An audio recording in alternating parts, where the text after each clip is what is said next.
All goods na yung split manifold sa unit ni Bossing Jano from Montalban, Rizal. Pre, pakita nga natin sa kanila yung pangat nga yung dumbox. Pakita natin yung setup nung yung split manifold project. Pagbalik daw niya, yung tapaludo naman at medyo maghihimas tayo ng konti sa kanyang preno hydrovac. Iyan yung setup mga kabisyo. Okay na pre. Yung air cleaner na, or yung tubo na air cleaner, in stainless na rin natin. Para bumagay dun sa stainless nung isaw nung lagapak na muffler. Sa kabila ko, para hindi natin makikita yung muffler Sa kabila tayo. Ito yung exit niya mga kabisyo, or side exit. Double yung, syempre yung lalabas na dyan na tambucho. Gawa nung ito na nga yung isa, gumawa tayo ng split dito sa makina niya, sa manifold. Ibikot dyan. At bumaba dito. Yung muffler naman niya, yan. Ayun sa ilalim nung mismong condenser. Ito. Ayun yung muffler natin ng lagapak. At ito yung muffler ng sipol. Ayan, original na Jet Inoue. Boss Jano, pabomba nga ng konti.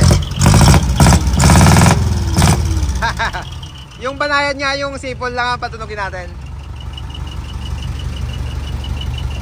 Yan, yung mild na tapak lang. Yung sipol lang ang patunogin natin. Sige ba? Yan, kaya nagko-combine yung tunog niya, sipol at lagapak. Okay na, Boss Jano. Yung unang pagbisita dito ni Boss Jano, bumper yung pinagawa niya. All goods naman na. Tropa. Kaya mga tropa ni Bossing Jano. Kasama nila. Pag-pick up sa unit. Yan. Baka may shoutout ka, mga tropang Montalban.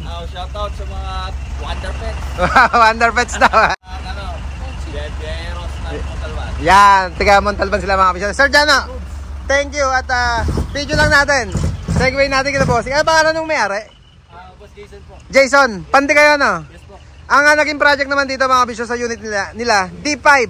At nagpalit na rin tayo nung hydrovac. Gawa nung tumitigas daw yung preno nila kanina nung bago himasin to. All goods naman D5 na at the same time pinalitan na natin ng hydrovac. Ito yung D5 niya. Hydrovac syempre nasa ilalim ng dashboard yan, nasa loob. Pinalitan na rin natin Japan Surplus. Ayun yung pinagpalitan nila. Ayan. Yung hydrovac. Pagka kailangan nyo ng ganyang hydrovac mga kabisyo Japan Surplus, marami tayong stock dito sa baluarte natin.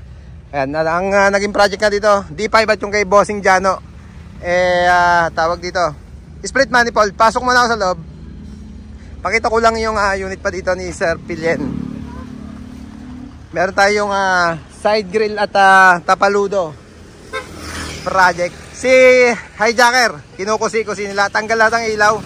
Babapingin lahat yung stainless niya. Gawa nga nung meron tayong event. Bumper to bumper dyan sa... Sir, may bumper to bumper sa San Pedro, no?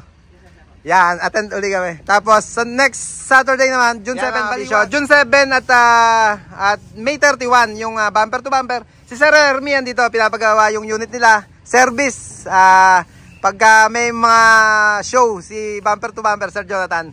Sila Sir, ano pa Sir? Stage Pro, ano pa rin bossing mo? Ronnie. Sir Ronnie, yan, shoutout Sir Ronnie.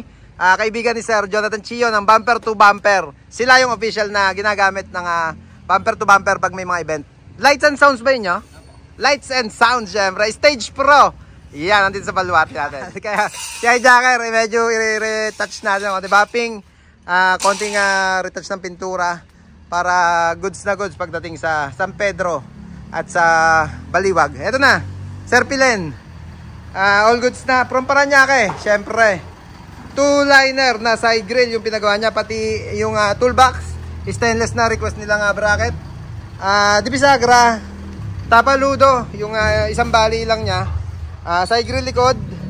At yung step, yan, request ni Sir Pilen stainless na rin na tapak manok. Ito yung gawing kanan. All goods na mga kabisyo, yung mga naka-schedule na project natin ngayon. Ay, si Sir sa loob. Sir, video ko lang konti yung unit mo. Yan, Sir, thank you. Thank you, Sir Pilien. Bago rin daw, Sir, no? Brand new. Pang ilan na ito na nahimas natin? Ito, pang 5 na yun. Pang 5? Yung isa mong brand new, nagawa na rin natin ng side grill. Ayan. Thank you, Sir Pilien ng Paranaque. Eto na nga, ready to go na sila. Yan,